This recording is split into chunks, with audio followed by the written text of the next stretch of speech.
हम पिछला जन्म में जरूर कोनो पुण्य कहले रहनी, जे देव जैसन होनहार और शरीफ बेटा मिलल बा हमके। खाना खा ला बेटा। रख दी माँ। अरे भाभी। अरे बाबू, ये आप का करतनी? थैला हमके दी। ना भाभी, हमरा होते आपके सामान उठाए पड़े। बिल्कुल ना, सामान तो हम ही उठाई। अरे पर ऐसा अच्छा ना लागेला, लाई हमके दी बा। तो फिर एक काम करा, एक दूसरे को पकड़ा, ठीक बा? चला।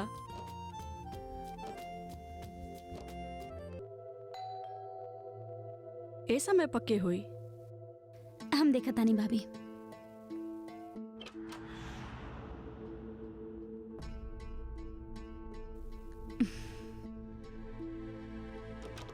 भूत।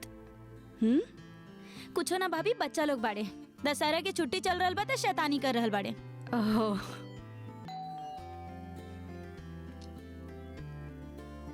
तू रुका, हम पकड़ते नहीं है भूत के।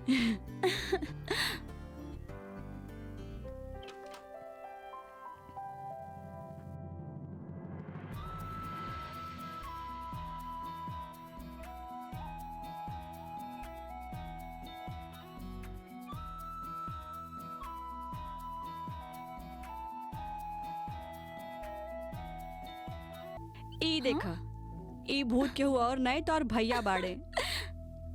का बात बा? व्रत के चक्कर में सुहाग रात ना मनवले, लेकिन ओकर एहसास पूरा करा रहल बाड़े। जब होखी त कमाल के होखी। हम भी तो देखी भैया का भेजले बाड़े अपन जाने मन खातिर। तुहार भैया भी ना। अरे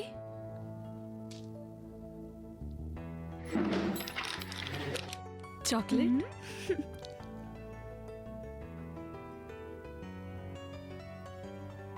तुम्हारा बाबू।